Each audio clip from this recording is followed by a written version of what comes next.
जय श्री राम, जय श्री महाकाल। बजाज फाइनेंस की हालत खराब हो सकती है। इनफैक्ट आरबीआई क्रेडिट पॉलिसी के बाद में बजाज फाइनेंस काफ़ी गिर रहा है और ऐसा लग रहा है कि एक बहुत बड़ा करेक्शन बजाज फाइनेंस में आएगा, क्योंकि जो क्रेडिट पॉलिसी है वो बजाज फाइनेंस के काम की नहीं है।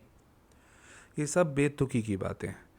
ये न्यूज़ में जिस तरह की सुर्खियां बटोरी जा रही हैं, आपको इसमें समझ में आना चाहिए कि एग्जैक्टली इम्पैक्ट आरबीआई पॉलिसी का क्या हुआ है बजाज फाइनेंस के ऊपर, और उसी के ऊपर ही डिटेल वीडियो हम आपके सामने रख रहे हैं। बट ये ध्यान रखिएगा, इसका ये मतलब नहीं है कि बजाज फाइनेंस जाके आप कल खरीद लो। पहले पूरा समझ लो और अपना डिसीजन खुद लेना।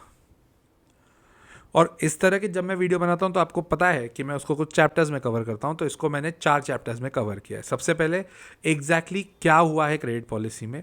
Secondly will be talking about impact on Bajaj finance. Third, Bajaj finance के फाइनेंशियल्स के ऊपर बात करेंगे। एंड फोर्थ, टेक्निकल्स के ऊपर भी बात की जाएगी। तो हम पहला अपना चैप्टर चालू करते हैं, दैट इज एग्जैक्टली क्या हुआ है आरबीआई क्रेडिट पॉलिसी में। एक्सपेक्टेशन के अनुसार आरबीआई को 0.25% अपना रेपो रेट कम करना था। अब ये रेपो रेट क्या है पहले वो समझ लो। RBI, reserve bank of India, बैंकों को लोन देती है और वही लोन पर बैंक अपना मार्जिन चार्ज करके आप लोगों को लोन देती है। तो सपोज मैं अभी एसबीआई हूं और आरबीआई मुझे अगर 6% के ऊपर लोन देती है तो मैं आपको 8% पे लोन दूंगा। ये 2% जो बचेंगे ये मेरा मार्जिन है। तो जो आरबीआई मेरे को 6% पे लोन दे रही है, वो 6% को बोलते हैं हम रेपो रेट, और उसके अनुसार ही पूरा इंडिया का सिस्टम चलता है इंटरेस्ट का, बैंकिंग का। जिस हिसाब से उम्मीद थी उस हिसाब से था कि यहाँ पे आरबीआई 6% से गिराकर 5.75% कर देगी रेपो रेट, और उसके एक्सपेक्टेशन से बेहतर करते हुए उन्होंने 5.5% कर दिया। मतलब 0.5% आरबीआई ने रेपो रेट कम किया है। मैं इसको एक एंगल से देखने जाऊंगा तो बहुत पॉजिटिव था, दूसरे एंगल से अगर मैं बॉन्ड यील्ड और बॉन्ड्स के ऊपर जाऊंगा तो वो थोड़ा नेगेटिव था। इसमें कोई डाउट नहीं है, थोड़ा नेगेटिव था। बट मार्केट में उसको बहुत पॉजिटिवली लिया गया। क्यों? क्योंकि आरबीआई ने सीआरआर भी 100 बेसिस पॉइंट से कम किया है। अब सीआरआर क्या है? Cash reserve ratio. ये कैश रिजर्व रेशियो क्या है? बैंक को आरबीआई के पास में कुछ पैसा कैश में रिजर्व रखना पड़ता है, कैश में रखना पड़ता है, क्योंकि एक तरह का सिक्योरिटी है वो, कि आपने जितने टोटल लोन्स बांटे उसका एक परसेंटेज आपको बैंक के पास, आरबीआई के पास में जमा करके रखना पड़ता है, ताकि विपत्ति की सिचुएशन में आरबीआई इन सब चीज़ों को हैंडल आराम से कर पाए, कंट्रोल करने के लिए बेसिकली। अब ये 100 बेसिस पॉइंट से कम कर दिया गया। अब इससे होगा क्या? बैंकों के पास में कैश थोड़ा ज्यादा रहेगा और वो ज्यादा लोन दे पाएंगे। तो लोन ज्यादा दे पाएंगे तो बैंक ज्यादा बिजनेस कर पाएंगे। अगर बैंक ज्यादा बिजनेस कर पाएंगे तो बैंक ज्यादा इंटरेस्ट कमा पाएंगे, वही तो उनका प्रॉफिट है। तो आरबीआई ने 0.5% सबसे पहले तो अपना रेपो रेट गिराया, जो थोड़ा सा नेगेटिव माना जा सकता था अगर आरबीआई ने सीआरआर घटाया नहीं होता। बट आरबीआई ने सीआरआर भी 100 बेसिस पॉइंट से गिरा दिया। तो ये एक बहुत बढ़िया सिचुएशन हो गई बैंक्स के लिए। इसके अलावा एक और चीज हुई है। जब ये इंपैक्ट पड़ेगा ना तो 2.5 लाख करोड़ मार्केट में इन्फ्यूज होंगे। मतलब मार्केट में लिक्विडिटी बढ़ेगी। अब आप एक बार लॉजिकली खुद सोचो, अगर मार्केट में लिक्विडिटी बढ़ेगी मतलब बैंकों के पास ज्यादा पैसा आएगा, तो बैंक लोन किसको देगी? हम सबको देगी, आप सबको देगी ना। आपको लोन क्यों देगी? अब आप बोलोगे सर हम तो लोन लेंगे बट चुकाएंगे नहीं। ऐसा नहीं होता है, आप लोन लेंगे तो चुकाएंगे भी सही, ऐसा मैं मान रहा हूं। तो आप जब लोन लेंगे, लोन को कहीं यूज करेंगे, मेजरली लोग बिजनेस में यूज करते हैं, तो बिजनेस में यूज करेंगे, उसको पैसा को बढ़ाएंगे, और जो पैसा बढ़ेगा, प्रॉफिट आएगा, उसमें से कुछ हिस्सा इंटरेस्ट का दे के अपना काम करते जाएंगे। और ये जो आप इंटरेस्ट बैंक को दे रहे हो, बैंक के लिए बेनिफिट होगा। तो पूरी इकोनॉमिक साइकिल अच्छे से बढ़िया चलेगी। तो एग्जैक्टली ये हुआ है। पर हम सेकंड चैप्टर पे जाते हैं ये समझने के लिए कि बजाज फाइनेंस पे इसका इंपैक्ट क्या होगा। बहुत सारे न्यूज़ चैनल पे इसको बहुत नेगेटिवली शो किया गया कि बजाज फाइनेंस के लिए अच्छी बात नहीं है, बजाज फाइनेंस की हालत ख़राब हो जाएगी, कंपटीशन बहुत बढ़ जाएगा। हम एसबीआई से लोन लेंगे या बजाज फाइनेंस से? तो हम ऑब्वियसली एसबीआई से लोन लेंगे, तो बजाज फाइनेंस का तो लोन महंगा लगेगा एज़ कम्पेयर टू एसबीआई, तो हम बजाज फाइनेंस से क्यों लेंगे? अरे भाई साहब, बजाज फाइनेंस का जो मेजर प्रोडक्ट है वो कहाँ पे जाता है? वो जाता है जो आप गैजेट्स खरीदते हो। आप कभी भी मोबाइल खरीदो, इलेक्ट्रॉनिक आइटम खरीदो, वॉशिंग मशीन खरीदो, एसी खरीदो, टीवी खरीदो, एलईडी खरीदो, what ever you go for it, तो आपके पास सबसे पहला ऑप्शन क्या होता है? ईएमआई पे लेने का, बजाज फाइनेंस। पर्सनल लोन चाहिए, सबसे पहले किसके पास जाता है आदमी? बजाज फाइनेंस, क्योंकि वहां पे इजीली मिलता है। तो एक चीज तो ये क्लियर है कि पर्सनल फाइनेंस वाले जो लोन होते हैं, पर्सनल लोन्स होते हैं, वो थोड़े एक्सपेंसिव होते हैं। अगर वो थोड़े एक्सपेंसिव है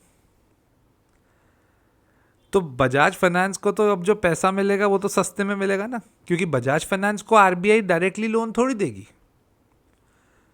ये तो वैसे भी लोन किससे लेते थे? नॉर्मल बैंक से लेते थे। एसबीआई से लोन लिया और वही लोन के ऊपर आपको दे दिया।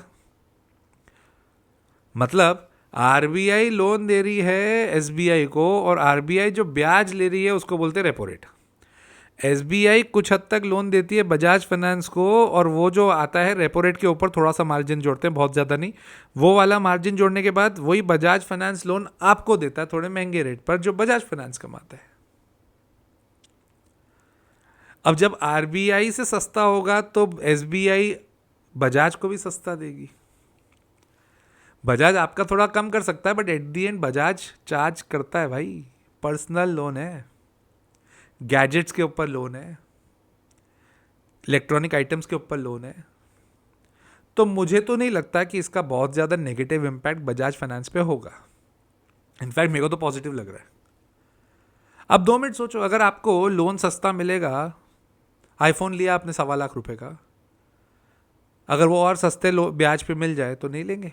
आपके दिमाग में क्वेश्चन आएगा, sir normally no cost EMI होती है। अरे भाई साहब, उसमें हिडन चार्जेस होते हैं, कभी ध्यान से देखो, बहुत सारी चीज़ें होती है, थोड़ा दिमाग लगा के देखना पड़ेगा। और बहुत लोगों की तो सिबिल भी खराब होती है, तो सिबिल खराब होती है तो ऑटोमेटिकली उनको ब्याज तो भरना ही पड़ता है। तो इससे होगा क्या? Increased profitability of Bajaj finance. तो काहे की नेगेटिवनेस, तो पॉजिटिव लग रही है। अगर ब्याज दरें, जो ब्याज उनको मिल रहा है वो ब्याज अगर ज़्यादा मिलेगा तो उनकी प्रॉफिटेबिलिटी बढ़ेगी, प्रॉफिटेबिलिटी बढ़ेगी तो इन्वेस्टर खुश, इन्वेस्टर खुश तो बैलेंस शीट भी तो स्ट्रांग होगी। मेरे को तो नेगेटिव नहीं लगा, मेरे को तो इनफैक्ट पॉजिटिव ही लगा। तो क्या इन्वेस्ट कर दें? अरे भाई साहब रुको, पहले चैप्टर नंबर 3 में हम फाइनेंस समझ लें। फाइनेंस में सबसे पहले हमें इसको वैल्यूएशन चेक करना चाहिए। वैल्यूएशन इसका है, जो प्राइस अर्निंग रेशियो है उसका है 34.8, मोटा माटी पकड़ो 35, और इंडस्ट्री का है 26। अब इंडस्ट्री में कौन आ गया? चोला मंडपम, मन्नापुरम, ये जितने भी एनबीएफसीज हैं सब आ जाएंगे। महंगी है, वैल्यूएशन अभी भी महंगा है, दिक्कत है वैल्यूएशन में है।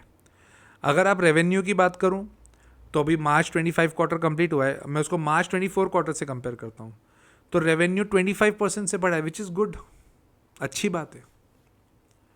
और तो और ऑपरेटिंग मार्जिन स्टेबल है 32% पे, प्रॉफिट आफ्टर टैक्स भी स्टेबल है, फाइनेंसेस अगर मैं देखूं तो स्टेबल है। और ये चीज़ ध्यान रखिएगा, बजाज के कभी भी फाइनेंसेस एकदम तेजी से टूटते नहीं है। बजाज की रिकवरी नेक्स्ट लेवल है बॉस। आप कभी लोन लेके देखो बजाज से, और 1-2 ईएमआई आप है ना बाउंस करवा देना खुद की। ऐसा मैं चाह नहीं रहा हूँ कि आप करो, बट एक एग्जाम्पल दे रहा हूँ। उनकी रिकवरी इतनी स्ट्रांग है, वो प्रताड़ित कर देते हैं सामने वाले को, उनको पैसा तो रिकवर हो रहा है, बिजनेस वाइज बात कर रहा हूँ मैं, तो उनको पैसा तो मिल ही जाएगा, रिकवरी स्ट्रांग है, तो स्टेबल फाइनेंसेस उनके बने हुए रहते हैं। तो क्या सपोर्ट है, क्या रेजिस्टेंस है, उसके ऊपर बात कर ले, that is chapter number 4 technicals में। 8200 अब इसका सपोर्ट है, अगर वो टूटता है तो ही दिक्कत आएगी, अदरवाइज तो ठीक है। बजाज के कोई भी स्टॉक जो होता है ना, वो हमेशा बाय ऑन डिप्स होता है, अनलेस एंड अनटिल बजाज के ऊपर कुछ नेगेटिव खबर आ जाए। यूजुअली नहीं आती है, बट अगर आ जाए तो हु नोस, तो सपोर्ट तो आपको पता पड़ गया। मैं इन्वेस्टेड नहीं हूँ बजाज में, बजाज ना बजाज हाउसिंग फाइनेंस में हूँ ना बजाज फाइनेंस में हूँ, तो मैं तो उसमें इन्वेस्टेड नहीं हूँ। बट आपको इसी तरह से अगर डिटेल एनालिसिस सीखना है तो मेरा कोर्स है द लॉजिकल इन्वेस्टर, आप उसको रजिस्टर करा सकते हो। और डेफिनेटली आप अपना फोकस अपने नेक्स्ट लेवल पर भी ले जा सकते हो, जहाँ पर आपको समझ है कि इसी न्यूज़ को किस तरह से हमको देखना है, किस तरह से टैकल करना है, और जहाँ पर लोग बोल रहे हैं बेचो बेचो बेचो, वहाँ पे हम अपनी अपॉर्चुनिटी कैसे क्रिएट करें। अगर आप इंटरेस्टेड हैं तो कोर्स मैसेज कर दीजिएगा, कमेंट कर दीजिएगा, my team will definitely revert you on the same. साथ ही साथ CA-nikhilnenani.com जो मेरी वेबसाइट है, आप वहाँ पर भी अपने आप को रजिस्टर कर सकते हो। और अभी तो इनकम टैक्स रिटर्न भी भरना है, और अगर आप चाहते हो कि आपको इनकम टैक्स रिटर्न की मुझसे पर्सनली गाइडेंस चाहिए कि किस तरह से हम भर पाएँ, तो डिस्क्रिप्शन में एक फॉर्म है, वो गूगल फॉर्म भर दीजिएगा, वहाँ से आपको एक कॉल आ जाएगा, आपका अपॉइंटमेंट फिक्स हो जाएगा, and then we can have a conversation on the same.